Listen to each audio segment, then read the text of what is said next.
High, দিনটা ছিল ওই ২৭শে মার্চ। আমাদের গ্রামে একটা স্কুলের সামনে মাঠে অনুষ্ঠিত হয়েছিল একটা বসন্ত উৎসব ছোট্ট করে।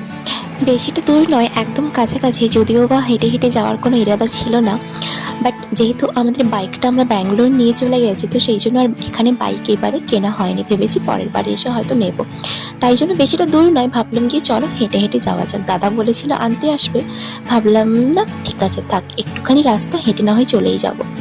তো এখন যাচ্ছি হেঁটে হেঁটে। এই যে এটা হচ্ছে আমাদের স্কুল। এই স্কুলে আমি ক্লাস 5 থেকে 10 পর্যন্ত কাটিয়েছি। 11-12 হয়েও ছিল ফার্স্ট আমরা যে বছর বেরোবো সেই বছর। বাট তবুও ওখানে 11-12 ভর্তি না হয়ে আমি অন্য স্কুলে পড়েছি। কিন্তু 5 to 10 ভীষণ সুন্দর একটা মেমোরি, যেটা কখনোই ভোলার নয় এবং ভুলতেও পারবো না আমাদের এই স্কুল। আর এখানে প্রথমে শুরু হয়েছিল নাচ, তবে 3টে থেকে প্রোগ্রামটা শুরু হয়েছিল। নাচ প্রথমে একদম ছোট ছোট বাচ্চা মেয়েদের দিয়ে শুরু হয়েছিল।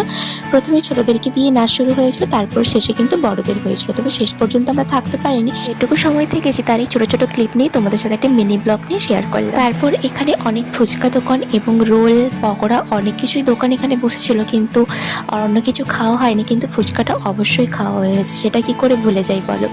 আর এই স্কুল জীবনটা শুধু আমার নয়, প্রত্যেকের জীবনে একটি অসাধারণ মেমোরেবল ঘটনা, যেটা কেউ ভুলতে পারে না। এবং প্রত্যেকের জীবনে একটা সুন্দর মুহূর্ত স্কুল জীবন, যেটা কখনোই আর ফিরে পাওয়া যায় না।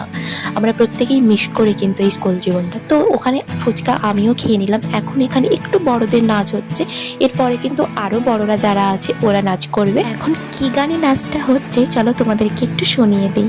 এটা কিন্তু এই গানটাতে ছোটবেলাতে আমিও নেচেছি।